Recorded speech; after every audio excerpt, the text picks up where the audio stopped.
Si nous souhaitons développer le secteur de la pisciculture en Afrique, nous devons absolument nous attaquer à un problème majeur qui est la production d'aliments. Aujourd'hui, la majorité des aliments performants qu'on retrouve en Afrique, notamment au Cameroun, proviennent de l'importation. Le vrai business même de la pisciculture se retrouve dans les aliments. Je le dis parce que je suis depuis 4 ans, si tu me suis déjà un peu, dans le domaine de l'aquaculture, la pisciculture au Cameroun. Et comme souvent, nous rencontrons des pénuries en termes d'aliments. Actuellement, à l'heure où je tourne cette vidéo, nous sommes en pénurie d'aliments au Cameroun. Tous les grands importateurs que je connais qui importent des aliments importés qui viennent de l'Occident sont actuellement en rupture de stock. Et moi, j'ai une problématique. J'ai des poissons dans l'eau que je dois nourrir. Je cherche l'aliment avec la torche, comme on dit. Dans cette vidéo, nous allons essayer de comprendre pourquoi il faut développer le domaine de l'alimentation pour poissons dans nos pays en Afrique, car ça va résoudre des problèmes extrêmement intéressants et développer même le secteur de l'aquaculture au Cameroun. Reste avec moi, surtout cette vidéo, partage-la, like-la parce que nous avons besoin du soutien de maximum de personnes, surtout des investisseurs dans la pisciculture, ceux qui sont déjà dans le domaine et même des autorités locales.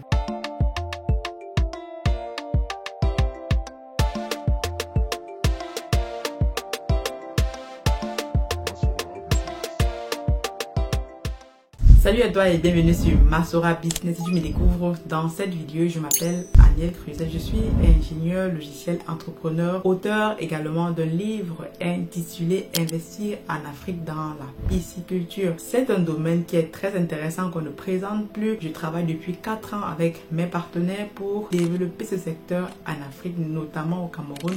Alors, c'est un thème qui t'intéresse, tu souhaites toi aussi te lancer dans la pisciculture parce que moi, je crois profondément que la pisciculture tout seul est capable de sortir l'Afrique de la pauvreté, mais aussi de plusieurs problèmes structurels que nous rencontrons. D'ailleurs, nous allons en parler dans cette vidéo. Alors, tu es au bon endroit, tu t'abonnes, tu likes, tu partages cette vidéo-ci particulièrement parce que lorsque je fais ce type de vidéo, j'en ai déjà discuté de ce thème avec, on va dire, les personnes avec qui je travaille dans la pisciculture, les partenaires. Nous devons absolument adresser la thématique des aliments importés pour les poissons au pays. Alors dans cette vidéo, nous allons aller voir comme ça 5 avantages majeurs à développer le secteur des aliments pour poissons localement. Nous pouvons créer des mini-unités de transformation et même de production d'aliments locaux. Parce que pour produire l'aliment pour poissons, ce n'est pas sorcier. Les pisciculteurs que je connais ont les formules, même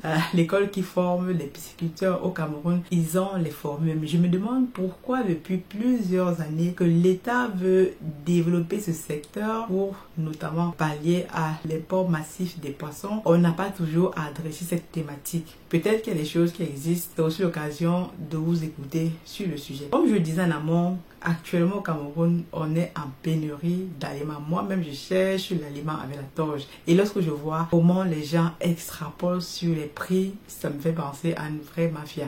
Vraiment, le business de l'aliment, c'est encore un business dans le business de la pisciculture. Mais aujourd'hui, nous sommes à un carrefour. Développer l'aquaculture, la pisciculture est non seulement une nécessité pour nos populations qui mangent du poisson. Il est inadmissible qu'on importe un maximum de poissons alors que nous pouvons les produire localement. Nous avons la faune, nous avons les rivières, nous avons tout ce qu'il faut au Cameroun notamment. Nous l'avons pour produire du poisson. Et lorsqu'on produit du poisson, la première dépense, c'est l'aliment. Je dis souvent, l'aliment représente entre 60 et 70% de ton coût de revient. Ça veut dire que si par exemple ton coût de revient est à 1500 francs, tu vas au moins dépenser 1000 francs pour l'aliment. C'est énorme. C'est la raison pour laquelle aussi le poisson coûte cher. Lorsqu'on regarde le niveau de vie de nos populations, avec combien les gens sont capables de vivre au quotidien, il est important de savoir que le poisson aussi, c'est une denrée alimentaire qui est de plus en plus abordable et les populations donc ont aujourd'hui compris qu'il faut consommer du poisson produit localement. Alors pour produire du poisson localement, il faut qu'on se mette ensemble pour pouvoir mettre nos forces et produire ce poisson localement dans les bonnes conditions, mais nous devons avoir un élément extrêmement important qui sont les aliments. Il faut savoir que lorsqu'on importe un maximum d'aliments pour poissons, les vraies personnes qui bénéficient dans ce business, ce sont les personnes qui produisent de l'aliment. Donc c'est encore des multinationales, puisqu'on est sur des aliments importés. La plupart des aliments performants au Cameroun sont des aliments importés. Et lorsque tu vois le prix d'un sac d'aliments, c'est hallucinant. Dans cette vidéo, on va discuter ensemble de 5 avantages majeurs à produire de l'aliment localement, notamment au Cameroun, parce que c'est le pays que je connais le mieux et là où nous travaillons. Première information intéressante, si on produit de l'aliment localement, c'est qu'on va réduire les coûts de production des pisciculteurs. Je le disais en amont, entre 60 et 70% du coût de revient. C'est extrêmement énorme. Ça veut dire que si nous avons des mini-unités de production d'aliments locaux, je connais des personnes qui nous livrent l'aliment en 2023 notamment. Bon, malheureusement, certaines d'entre elles ont leur usine qui est en panne, X, Y, Z. Le problème, c'est que lorsqu'on fait des initiatives comme ça, parfois nous sommes tout seuls. Et comment est-ce que tu veux résoudre ce type de problématique urgente en étant tout seul? C'est pour ça que moi, je milite pour qu'on se mette ensemble dans ce domaine, parce qu'à la fois les aliments, la levain, il y a plusieurs secteurs dans la pisciculture que nous pouvons adresser pour que nous soyons réellement autonomes sur le plan de la production de poissons local. Donc produire de l'aliment localement permettrait d'éliminer les frais d'importation. Je le disais tout à l'heure, les taxes douanières, le coût du transport, rendant les aliments accessibles aux petits producteurs.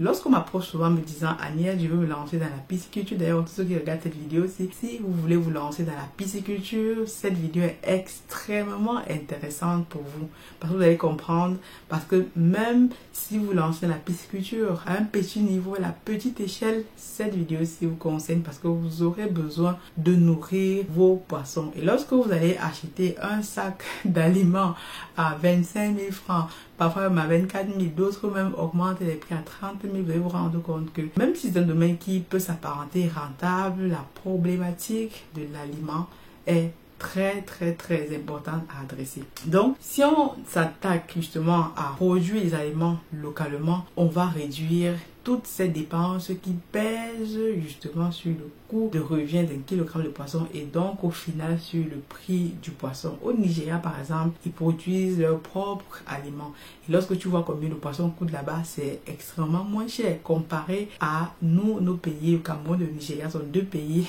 absolument intéressants, frontaliers, mais deux façons de gérer aussi ces deux problématiques. Donc le Cameroun gagnerait grandement à mettre en place des facilités pour permettre justement installer des mini-usines de production d'aliments, aider des pisciculteurs à faire ceci. Franchement, ça aiderait dans la politique d'import-substitution en vigueur actuellement. Deuxième autre avantage non négligeable si on produit de l'aliment localement, c'est la création d'emplois et le dynamisme du secteur industriel. On sait que dans le business ou même dans l'agriculture, c'est l'industrie qui est le mieux, c'est là où il y a le plus d'argent, c'est là où il y a le plus de valeur ajoutée. Donc si on produit donc une filière, il faudrait qu'on développe même une filière d'aliments local. Développer une filière d'aliments local peut permettre de générer des milliers d'emplois directs et indirects. On aura besoin des personnes, des maintenanciers pour des machines. D'ailleurs, notre partenaire qui nous livrait l'aliment local, je vous disais l'année dernière ou en 2023, il est confronté, il a sûrement réussi à résoudre son problème aujourd'hui. Mais l'une des problématiques qu'il rencontre, c'est de trouver un personnel qualifié pour gérer, pour maintenir ces machines. Parce que moi, on me demande souvent, Adiel, mais pourquoi tu ne produis pas ton aliment localement? Pourquoi? Parce que je me dis, si je me lance dans ce domaine, il faut que j'achète des machines. Il me faut des personnes qui sont capables encore de pouvoir maintenir ces machines et des bons techniciens, des bons mécaniciens. Il me faut des intrants. Et tout ceci, est-ce que on a les conditions pour nous ne sont pas encore réunies pour qu'on se lance dans ce secteur? Mais les gens qui sont déjà dans le secteur, les personnes qui sont déjà dans le secteur, qui ont déjà un pied dedans, qui savent déjà, qui ont déjà un personnel qualifié, alors on peut se mettre autour d'eux pour justement qu'ensemble on produise la quantité d'aliments qu'il nous faut. Aujourd'hui, le Cameroun, la production locale est moins de 50 000 tonnes de poissons. tout le Cameroun réuni produit moins de 50 000 tonnes de poissons. Et moi, je disais dernièrement, ce qui serait intéressant, c'est de voir une entreprise, une usine où on importe des aliments à l'étranger pour venir faire un transfert de technologie au Cameroun. Mais encore, ils m'ont dit, mais Aniel, si vous produisez moins de 50 000 tonnes de poissons à l'année, pour nous, ce n'est pas intéressant de venir implanter toute une usine dans un pays où la demande n'y est pas. Donc, il faut absolument qu'il y ait une grande demande. C'est pour ça aussi que moi, j'incite un maximum de personnes à se lancer dans le domaine, parce que plus nous sommes nombreux, plus nous pouvons peser sur la table pour inciter ces industriels à venir nous aider à faire un transfert de compétences, parce que ce sont des entreprises qui ont plus de 30, 40 ans de R&D dans la production d'aliments. Donc, la filière, la production des aliments locaux demande des matières premières, mais des matières premières que nous avons sur notre sol, le soja, le maïs, le tourteau, la farine de poisson. On peut remplacer même la farine de poisson par la farine d'asticot. Il y a plein d'autres substituts pour remplacer ces farines de poisson. La transformation et la distribution permettrait aussi d'avoir d'autres sources de revenus. Donc, c'est une initiative justement qui va stimuler l'économie locale et favorise notamment l'industrialisation, parce que nos économies sont dans l'état où elles sont parce que nous n'industrialisons rien du tout. Dans un secteur comme la pisciculture, lorsqu'on importe un maximum d'aliments venus de l'extérieur, toute la valeur ajoutée, c'est eux qui l'ont, parce que c'est eux qui produisent les aliments et nous, on ne fait que produire de la matière première.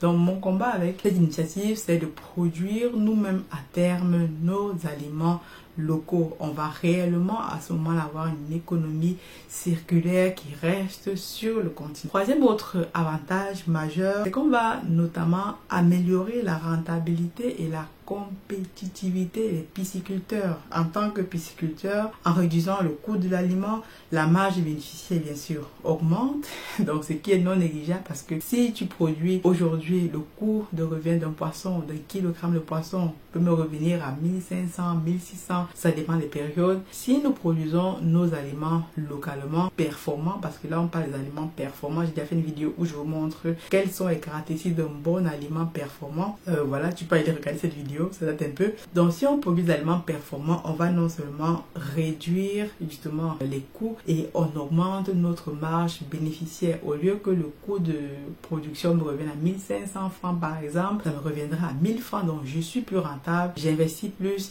et on peut même baisser le coût de vente du poisson au final. Donc c'est un système gagnant-gagnant. Donc, avec des aliments plus abordables et adaptés aux besoins nutritionnels du poisson, parce qu'il faut savoir que chaque type de poisson que tu as ne consomme pas forcément le même type d'aliments. Les silures, par exemple, sont des poissons qui ont besoin de plus de protéines. À l'inverse des tilapias, où tu peux leur donner un aliment qui est moins riche en nutriments. Donc, les producteurs pourraient élever plus de poissons et générer davantage de profits, rendant le secteur plus attractif aux investisseurs. Lorsque je parle souvent aux investisseurs, ils me disent, bon, la pisciculture, on ne comprend pas trop. Déjà, quand c'est au Cameroun, c'est trop opaque, ça ne rend pas attractif le secteur. Mais si nous mettons ensemble, parce que si on attend parfois que l'État vienne faire les choses, ça peut être compliqué, mais nous pouvons nous mettre ensemble des initiatives entre pisciculteurs. C'est aussi pour ça que je parle du sujet sur la chaîne. En nous mettant ensemble, on peut créer donc un collectif, un cercle vertueux, parce que nous avons tous les mêmes problèmes. Chaque pisciculteur que tu vas rencontrer a les mêmes problèmes. Ce sont les intrants, l'aliment, le personnel. Mais si on crée un collectif de pisciculteurs, c'est la raison pour laquelle j'ai même créé un groupe Telegram pour regrouper en gros les personnes qui s'intéressent au domaine ou qui sont déjà dans le domaine, afin qu'on puisse adresser les problématiques qui nous sont propres, notamment celui de l'aliment. Quatrième autre information intéressante et avantageuse de produire les aliments localement, c'est de réduire les dépendances aux importations en stabilisant les prix. Je dis souvent, nos pays importent massivement le poisson, mais ce qu'on oublie, c'est que nous importons massivement des aliments pour poissons, pour nourrir les poissons que nous produisons. Donc, c'est le serpent qui se mord la queue. Il faut savoir que le Cameroun dépense environ 170 milliards de francs CFA par an pour importer du poisson. Ça, ce sont les chiffres. Et encore plus sûrement pour les aliments pour poissons. En réduisant la dépendance aux importations de farine et d'aliments pour poissons, le pays pourrait stabiliser les prix. Donc, éviter les fluctuations sur le marché international et renforcer donc sa souveraineté alimentaire. Nous sommes en fait aujourd'hui dans un combat où nous devons renforcer notre autonomie alimentaire Et ça passe donc par réduire les importations des intrants, parce que les intrants, si on les fait localement, c'est là où il y a la plus-value, c'est là où on crée le plus de valeur. Cinquième autre avantage, et on va finir par là, c'est de valoriser les ressources locales et réduire le gaspillage. Le gaspillage, c'est une thématique que nous connaissons énormément au Cameroun parce que parfois les matières premières, les personnes les jettent, que ce soit lorsque les gens ont des champs de manioc, etc., ils vont jeter des intrants qui peuvent aider pour d'autres types d'élevage. C'est pour ça qu'on associe toujours agriculture et élevage. Donc, de nombreuses matières premières locales comme les sous-produits agricoles, je disais, les résidus de maïs, de manioc, de soja pourraient être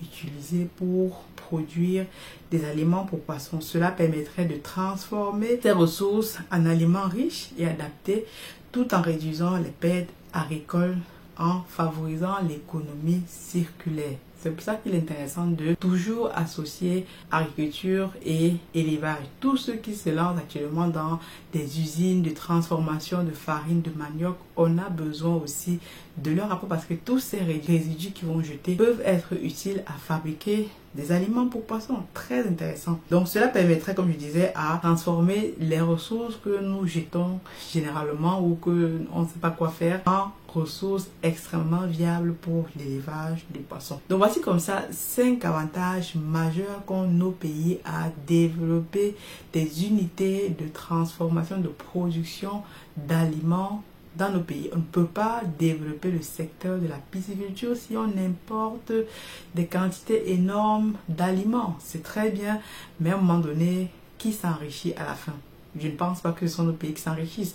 Ce sont ces entreprises, parce que moi j'ai contacté des entreprises ici en France, d'autres sont au Danemark. Ce sont des entreprises qui produisent par exemple des aliments pour poissons-chat uniquement pour l'Afrique. Toute une entreprise ici en France produit ces aliments uniquement pour l'Afrique. Vous voyez que toute la technologie et toute la plus-value, c'est elles, ces entreprises qui détiennent ça. Et actuellement, comme nous sommes en pénurie d'aliments, on dépend extrêmement.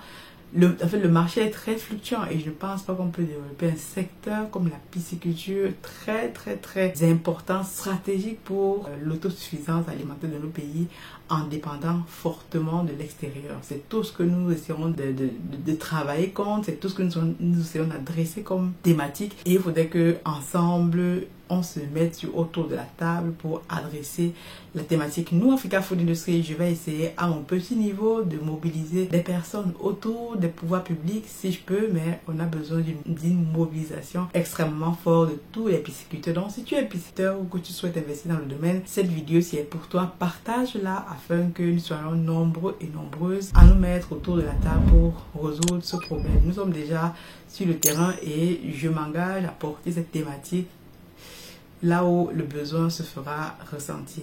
Dis-moi ce que tu penses de cette vidéo et on se retrouve à la prochaine. À très bientôt. God bless.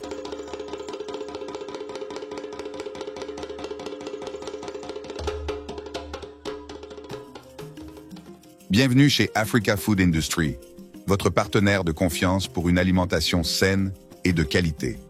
Situé au Cameroun en périphérie de Yaoundé, notre site de production en pleine nature est dédié à l'élevage, à la production et à la transformation responsable des poissons les plus frais.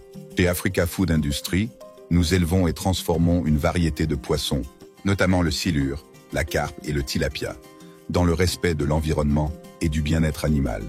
Nos processus d'élevage rigoureux garantissent que chaque poisson est traité avec le plus grand soin, du moment de la capture à son arrivée sur votre table. Découvrez notre large gamme de produits finis, des filets de poissons frais aux délicieuses conserves de carpe de silure et de tilapia, prêts à satisfaire les palais les plus exigeants. Pour des produits de qualité supérieure, faites confiance à Africa Food Industry. Contactez-nous dès aujourd'hui pour en savoir plus.